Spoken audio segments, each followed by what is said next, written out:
Celui qui est en Christ a tout. Et celui qui n'est pas en Christ, il est privé de tout. Privé de tout. Même ta religion, tu vas te rendre compte que ça ne fait pas l'affaire. Oh oui. Vous comprenez bien aimé? C'est en Christ Jésus que nous avons tout. C'est en lui que tu es complet. Colossiens 2, 10. Alors, les Écritures disent aussi. Merci d'avoir affiché.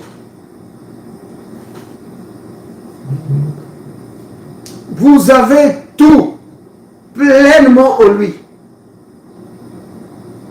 Vous avez tout pleinement en lui, qui est le chef de toute domination et de toute autorité. Voilà. Tout pleinement en lui. En lui qui? En Christ. On a tout pleinement en Christ. Dieu notre Père, merci pour ta grande bonté envers nous. Et merci parce que nous avons tout pleinement en Christ. Père, merci pour ta grâce qui repose sur nous, pour ton esprit qui nous révèle ta parole, alors que nous la méditons. Dans le puissant nom de Jésus. Amen. Alors, je voulais juste parler de être complet en lui, être complet en Christ. Donc, complet en Christ. Si je peux donner un titre, c'est vraiment ça. Complet en Christ. Donc, au verset 10, donc Colossiens 2, 10, on dit, vous avez tout pleinement en lui. Nous avons tout. Tout pleinement en Jésus-Christ. Maintenant, ce mot ici-là, pleinement, c'est... D'abord, ce que je voulais dire, c'est ceci. C'est que dans d'autres versions, notamment dans la version anglaise, ce passage se traduit autrement. C'est-à-dire que le mot qui est utilisé, c'est pas vraiment pleinement, mais c'est complet. Donc, littéralement en français, ça donnerait vous êtes complet en lui. Voilà, c'est vraiment ça le sens. Que en lui, en Christ, vous êtes complet. Mais on savait dire quoi ça? Là, il faut regarder le mot qui est utilisé. Normalement, le mot en hébreu, c'est shelemot. Complet en hébreu, c'est shelemot. Et c'est la même racine que shalem, shalom. Vous voyez? Donc, ça veut dire complet, être dans la paix, dans la quiétude, dans le calme, ne manquant de rien. Voilà. Chez les mots, c'est ça. C'est vraiment être complet dans le sens où tu ne manques de rien.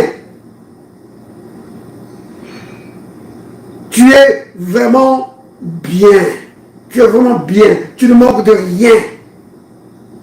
Donc, en Jésus-Christ, tous les besoins, tous tes besoins sont satisfaits et tu ne manques de rien. Tous les besoins sont vraiment rencontrés. Oui, c'est ce que l'apôtre Paul est en train de dire ici. Quand il dit que vous avez tout pleinement en lui. C'est-à-dire qu'en Christ, tous nos besoins ont été rencontrés. Dieu a répondu à tous nos besoins en Christ. C'est merveilleux. Vous comprenez bien aimé l'importance d'être en Christ. Oui, pas dans une église ou dans un groupe. Peu importe combien il est bon. Vous pouvez être le groupe des grandes révélations qui ira à l'enlèvement. C'est très bien. Mais pas en Christ. C'est zéro. Vous comprenez? Parce que tous nos besoins, vraiment, tous les besoins que tu peux avoir, toutes les aspirations que tu peux avoir dans ton cœur ont été rencontrées, Dieu a pourvu à toutes tes aspirations en Christ. C'est en lui que tu trouves tout. Oh là là, ça c'est plus que les mines de coltan ou de cassitérite au Congo. C'est plus que cela. C'est plus que les mines d'or en Australie. Oui. Ou c'est plus que les mines d'or au Ghana.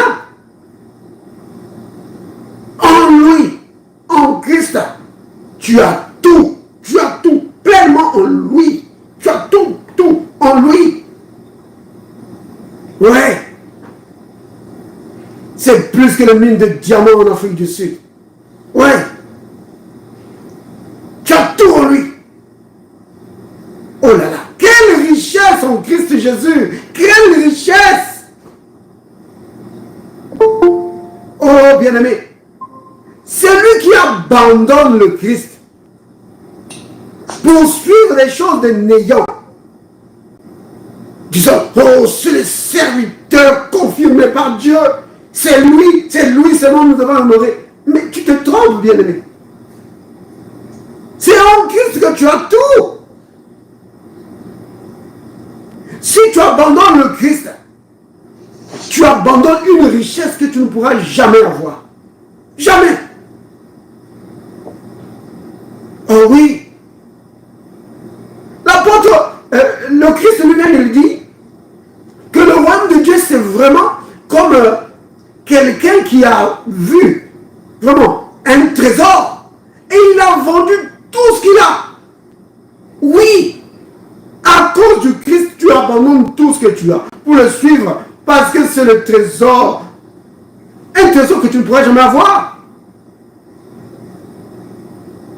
Bien aimé, juste réaliser un peu qu'en Christ, Dieu te fait entrer dans sa famille. La famille de Dieu. Oh! La famille de Dieu. Mais il n'y a pas une famille comme ça. Tu deviens enfant de Dieu. Oh là là. Dieu est maintenant ton Père. C'est-à-dire que c'est lui maintenant qui est responsable pour toi. Oui. Tous les jours, tu es dans ses pensées. Oui. Tous les jours, tu es dans ses pensées. Parce que tu es son fils. Il est responsable pour toi. Oui. Oh là là. Oh bien-aimé. C'est pas étonnant que l'apôtre Jean ait dit, regardez, réalisez l'amour dont le Père nous a aimés pour que nous soyons appelés, pour que nous puissions avoir le statut, la vie des enfants de Dieu. Réalisez l'amour que Dieu a manifesté envers nous en nous faisant entrer dans sa famille. Oh là là. Oh là là. Ça c'est Jean qui le dit. Et Paul Louis, donc le passage que je viens de citer, c'est 1 Jean 3, verset 1er. Mais non, l'apôtre Paul lui, il dit, ainsi donc, vous n'êtes plus des gens du dehors. Ça c'est aux chrétiens d'Éphèse qu'il dit ça. Vous n'êtes plus des étrangers, ni des gens du dehors. Éphésiens 2. Il dit, vous n'êtes plus des étrangers, ni des gens du dehors. Mais vous êtes maintenant, non, des concitoyens des saints. Citoyens ensemble, avec tous les saints. Qui ça? Abraham, Isaac, Moïse. Vous vous rendez compte? Tu deviens citoyen ensemble. Ça veut dire quoi ça? Ça veut dire que tu es maintenant assis ensemble avec Abraham, Isaac, Moïse, tous ces gens-là, à la même table. Quelqu'un va dire, oh frère, est-ce que c'est vrai ça? Ben oui, c'est pas moi qui le dis, c'est le Christ qui le dit. Le Christ le dit, donc, ce que j'ai cité tout à l'heure, donc c'était Ephésiens chapitre 2, je crois que c'était le verset 19. Donc, ça c'est, vous n'êtes plus des étrangers, ni les gens du dehors. Ouais. Maintenant,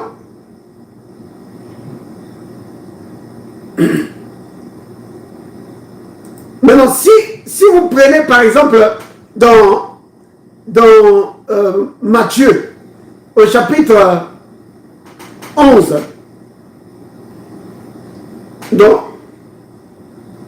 dans Matthieu,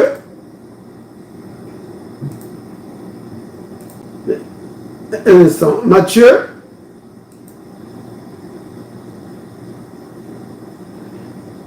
donc, 11, combien? Non, c'est Matthieu 8 plutôt. Je crois que c'est Matthieu 8, 11. Voilà, c'est Matthieu 8, verset 11. C'est Matthieu 8, verset 11. Le Christ dit ceci. Il dit, je vous déclare que plusieurs viendront de l'Orient et de l'Occident et seront à table avec Abraham, Isaac et Jacob dans le royaume de Dieu. Vous voyez? Il parle de qui ici? Il parle de toi et de moi qui croyons en Jésus. Parce que si vous regardez ici, hein, le contexte dans lequel le Christ l'a dit, c'est parce que ici, si vous regardez, hein, on parle ici du centenier romain.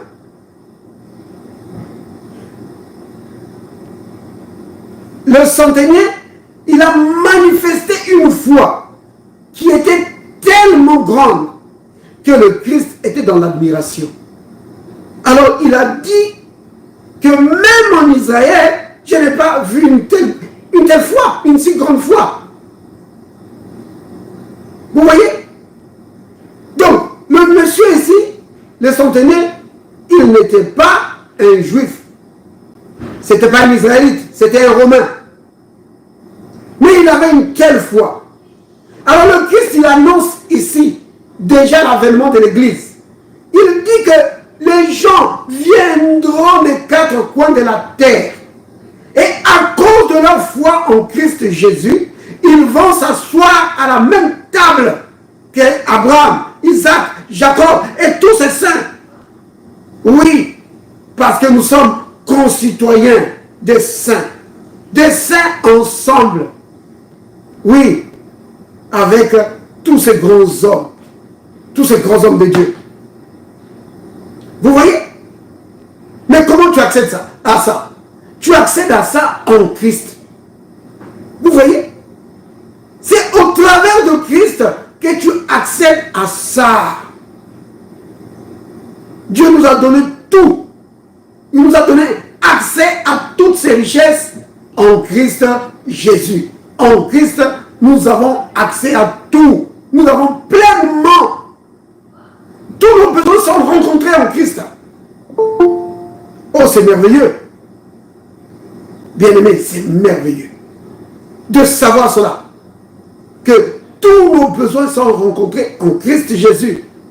En réalité, bien-aimé, personne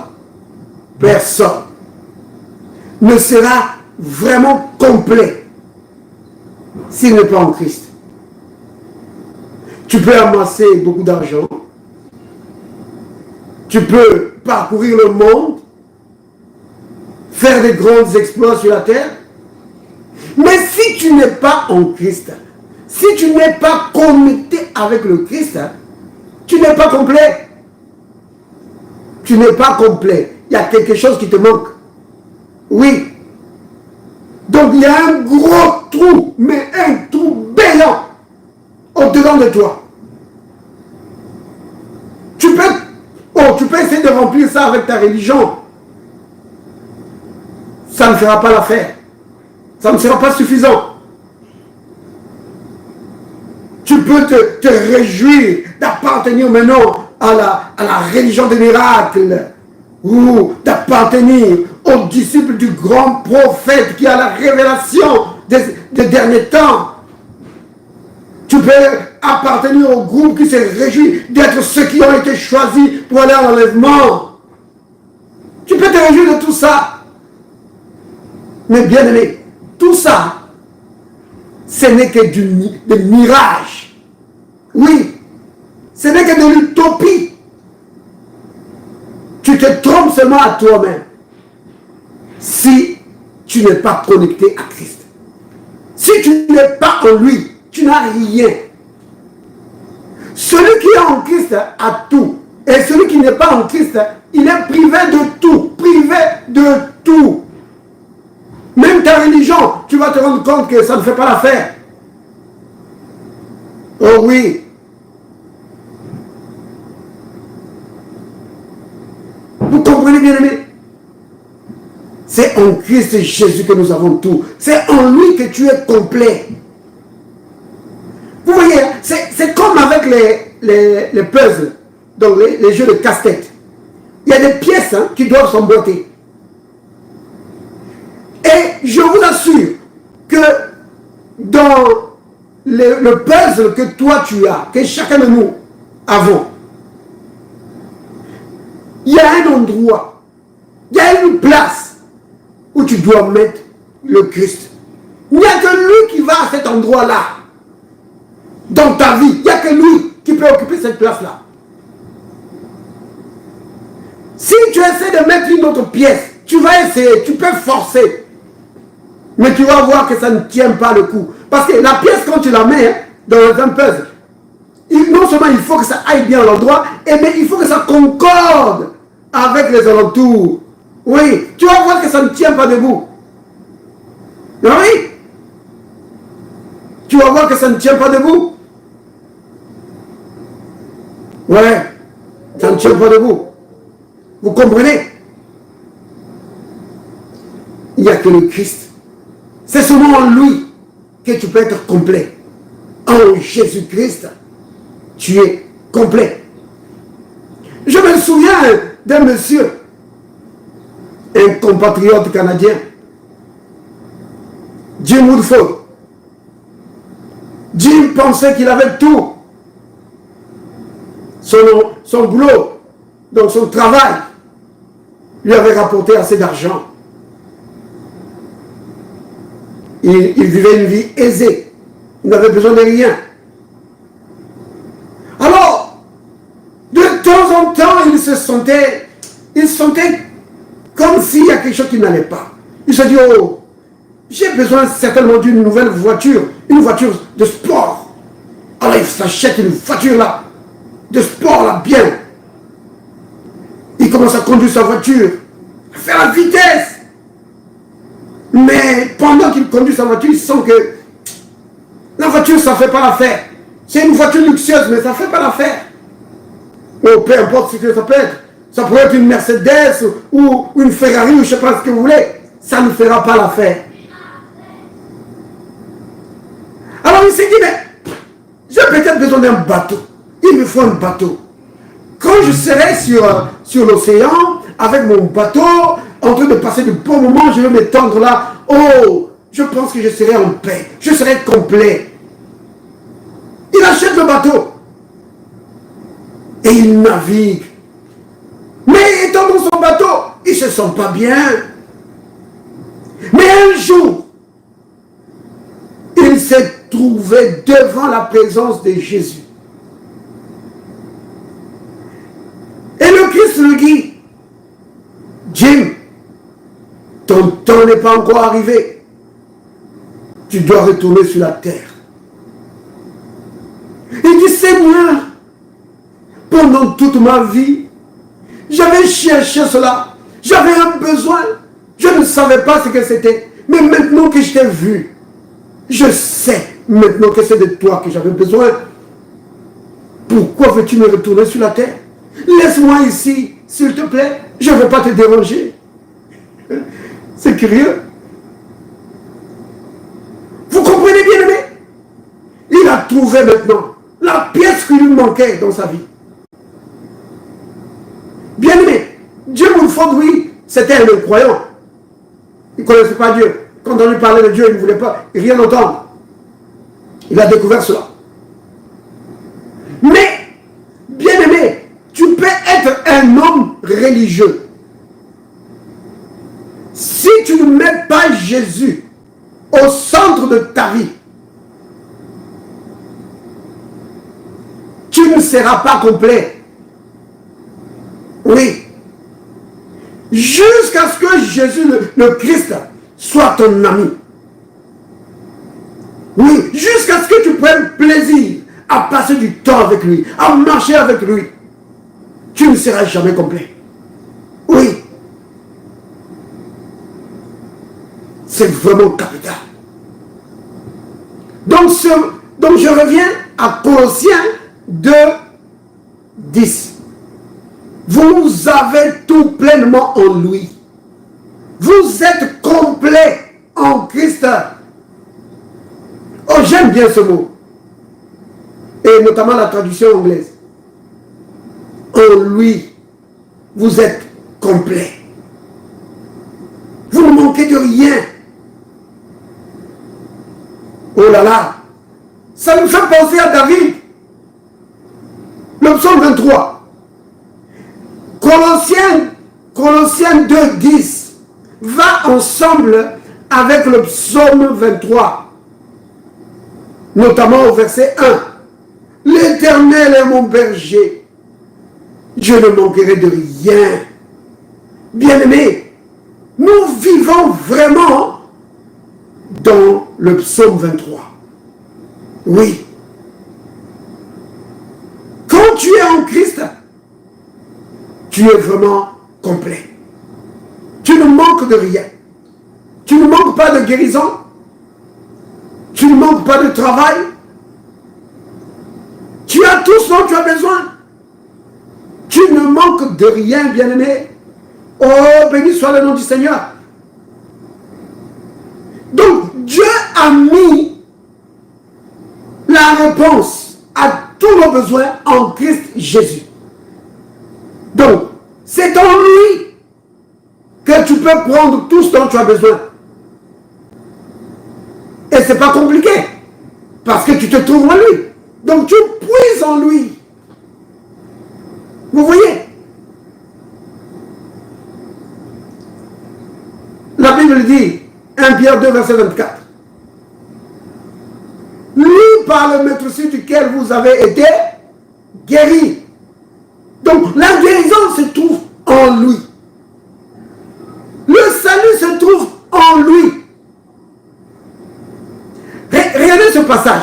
C'est dans 1 Pierre 5, verset 11. 1 Pierre 5, verset 11.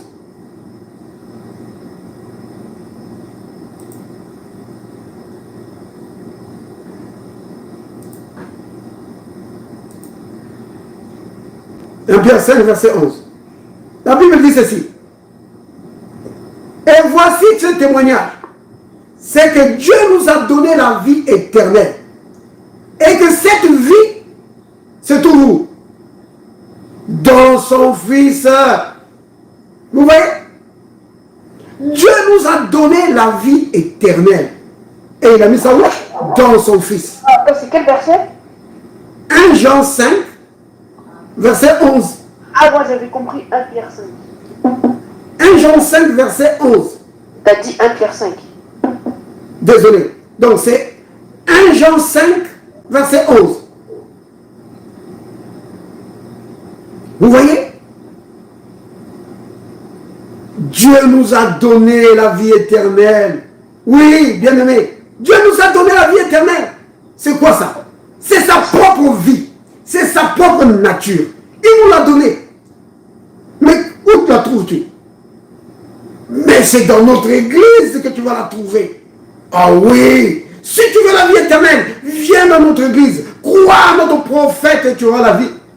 Oh, vous ne connaissez pas la Bible? La Bible dit, Dieu nous a donné la vie éternelle.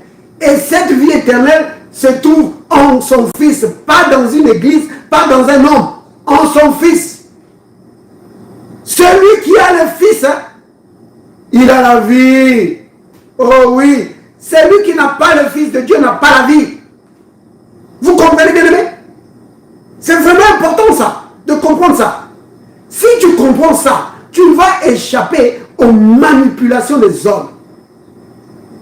Oui, parce que les hommes aiment manipuler. Ils vont te dire, si tu n'es pas dans notre groupe, ah, en tout cas, je ne suis pas sûr que tu vas au ciel. Je ne suis pas sûr que quand Jésus viendra, il te prendra. Ah, comment ça? En ce qui concerne le ciel, le salut, l'enlèvement, c'est le domaine privé de Dieu. Aucun homme n'a le droit là-dedans. N'a autorité là-dedans que non, il va donner la vie, il va donner des tickets pour aller au ciel. Personne. Personne. Aucun groupe ne peut avoir cette prétention. Vous comprenez, bien aimé? Dieu nous a donné la vie éternelle. Et cette vie se trouve dans son Fils. Celui qui a le Fils de Dieu, il a la vie. Oh, mais il n'est pas dans notre groupe. Ouais. C'est pas ça qui compte. S'il a le Fils de Dieu, il a la vie. Oui. Mais si tu es dans le groupe, peu importe combien il est bon, même si c'est le groupe de Jésus. Ah oui, comme Judas, il était dans le groupe de Jésus. Judas était dans le groupe de Jésus, mais ce n'était pas suffisant. Vous comprenez? Dieu nous a donné la vie éternelle, alléluia. Cette vie se trouve dans son Fils. Maintenant, bien aimé, pourquoi je parle de tout ça? C'est pour dire ceci, que peu importe le besoin que tu as, tu dois savoir comment tirer maintenant profit de tout ce que Dieu t'a donné en Jésus. Tu ne manques de rien. Bien aimé, tu ne manques de rien. Tu ne manques de rien. Regardez, un autre passage pour prier cela, c'est Ephésiens. Ephésiens 1, verset 3. Vous connaissez ce passage, n'est-ce pas, bien aimé? Ephésiens 1, verset 3. Béni soit Dieu, le Père de notre Seigneur Jésus-Christ, qui nous a bénis. Il nous a bénis. Hein? De quoi? De quelques bénédictions. Non. Il nous a bénis de toutes.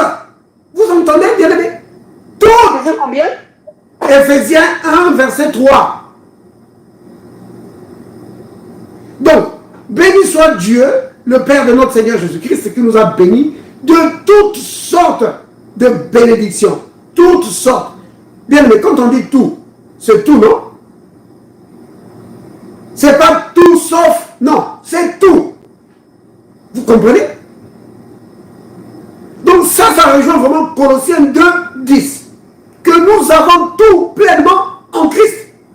Parce que dans Ephésiens 1, verset 3, il est dit que Dieu nous a bénis de toutes sortes de bénédictions. Mais où ça? Dans l'église des rachetés, dans l'église des derniers temps de l'enlèvement. Non. Dieu nous a bénis de toutes sortes de bénédictions spirituelles dans l'église céleste en Christ. Si tu n'es pas en Christ, tu n'as pas ça. Tu peux être prophète, tu peux être docteur, tu peux être évangéliste. Si tu n'es pas en Christ, tu n'as pas accès à ces bénédictions. Parce que c'est seulement en Christ qu'on les obtient. Vous comprenez? C'est en Christ que nous avons accès à toutes les bénédictions de Dieu. Et tu es complet. En Christ, tu es complet. Oh, j'aime la traduction anglaise.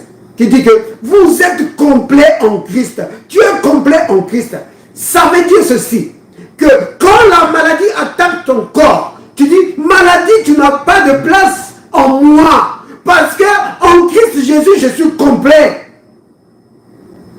Oui, vous comprenez ce que ça veut dire être complet? Ça veut dire que tu es en bonne santé. Tout est en place. Tu ne manques de rien. C'est ce que ça veut dire. Donc la maladie n'a pas de place. Les démons n'ont pas de place. Les infirmités n'ont pas de place.